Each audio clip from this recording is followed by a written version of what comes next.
Shalom, selamat malam.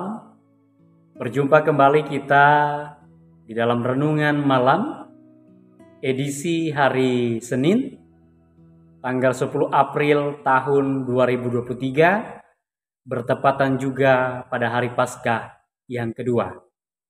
Adapun nas yang menjadi dasar untuk perenungan kita malam ini yaitu terdapat dalam kitab Yeremia pasal yang ke-31, ayat yang pertama sampai yang ke-6. Di bawah judul perikop yaitu perjanjian yang baru, saya akan membaca ayat yang pertama, kedua, dan ke-6. Demikianlah firman Tuhan. Pada waktu itu, demikianlah firman Tuhan.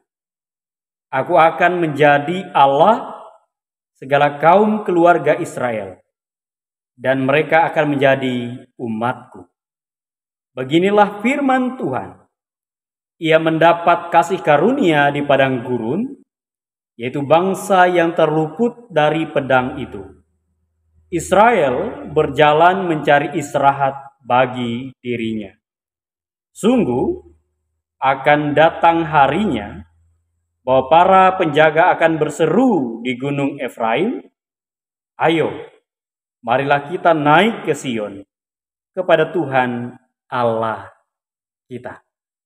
Adapun tema, saya membuatnya dengan judul Perjanjian Baru yang terus diperbaharui. Bapak Ibu yang dikasih dan diberkati Tuhan, berbicara tentang perjanjian baru, pasti ada perjanjian yang lama.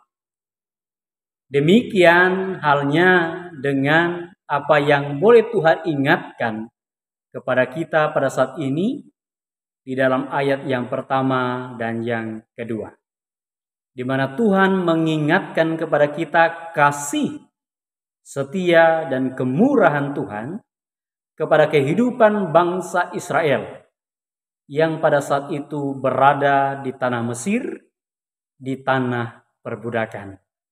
Dan ketika bangsa Israel berseru kepada Tuhan, Tuhan dengan segera mendengarkan seruan mereka dan mengutus hambanya, yaitu Nabi Musa, untuk boleh membebaskan mereka dari tanah Mesir, yang boleh kita lihat dalam kitab Keluaran, pasal 2 ayat 23 sampai yang ke-25. Dan Bapak Ibu yang dikasih dan diberkati Tuhan, permasalahan atas kehidupan bangsa Israel dan Yehuda tidak berhenti sampai di situ saja. Di dalam catatan kitab Yeremia ini, ada dua hal yang menjadi masalah atas kehidupan bangsa Israel dan Yehuda.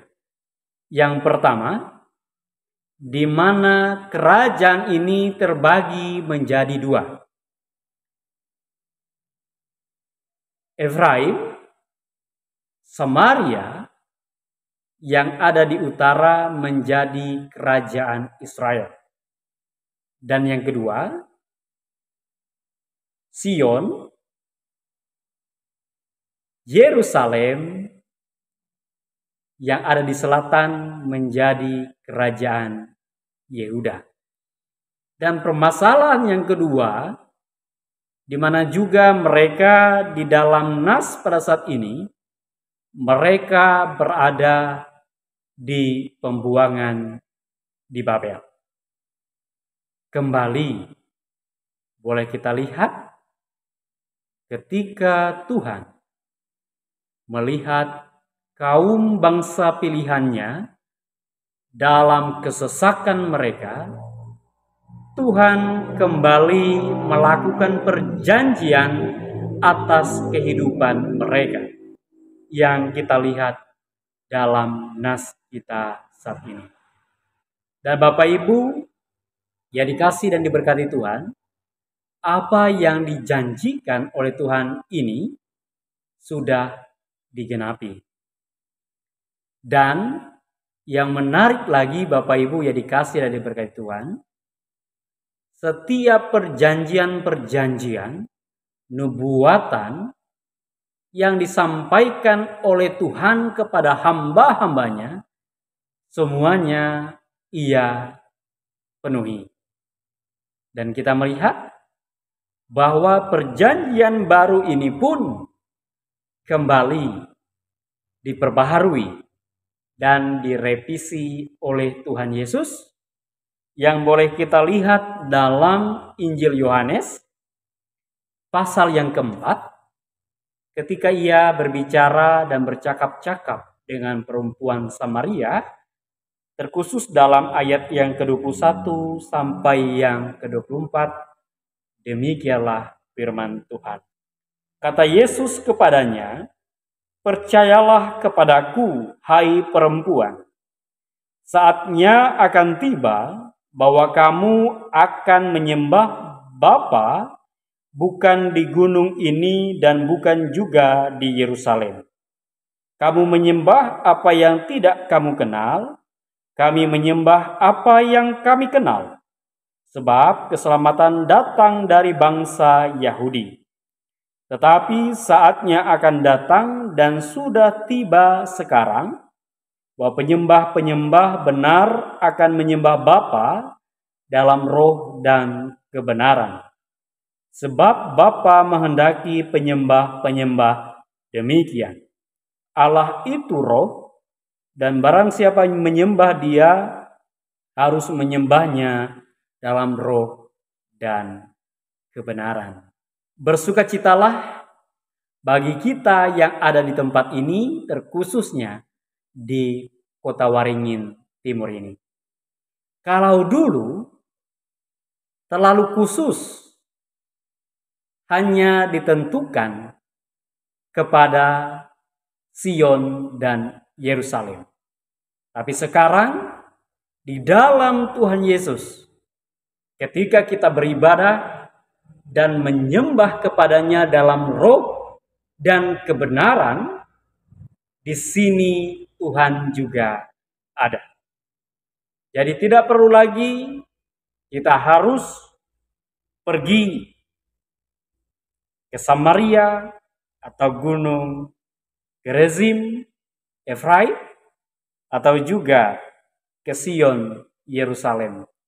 Di tempat ini pun, ketika kita sungguh-sungguh percaya bahwa hanya Tuhan Yesuslah jalan kebenaran dan hidup, dan tidak ada seorang pun yang bisa datang kepada Bapa di surga kalau tidak melewati Yesus. Sukacita atas pengorbanannya yang boleh kita rayakan dalam Paskah ini, bahwa dengan kebenaran firman Tuhan pada saat ini boleh mengingatkan kita semua bahwa hanya satu keselamatan, yaitu di dalam Yesus saja. Kita pertahankan iman kita semua, jangan sampai goyah dan terlepas, karena itu yang Tuhan kehendaki untuk kita boleh terima. Mari kita menyembah dalam roh dan kebenaran kepada Tuhan Yesus saja. Firman Tuhan boleh memberkati kita semua. Amin. Mari kita bersatu hati di dalam doa. Kita berdoa. Bapa kami yang ada di dalam kerajaan surga, bersyukur pada saat ini karena kami boleh selesai merenungkan akan kebenaran firman-Mu. Kiranya ya Bapa, setiap janji-janji Tuhan, dahulu, sekarang, sampai selama-lamanya, tidak akan pernah berubah. Syukur bagimu ya Bapa, karena kami yang bukan orang Yahudi, kami pun boleh mendapatkan satu bagian keselamatan daripadamu ketika kami bersandar dan percaya bahwa hanya Yesuslah jalan kebenaran dan hidup. Ini kami Bapa, kuatkan iman dan pengharapan kami, biarlah kami menyembah dalam roh dan kebenaran di dalam Yesus saja. Di dalam anak-Mu kami berdoa. Amin. Selamat malam. Selamat merayakan Paskah. Tuhan Yesus memberkati kita semua. Shalom.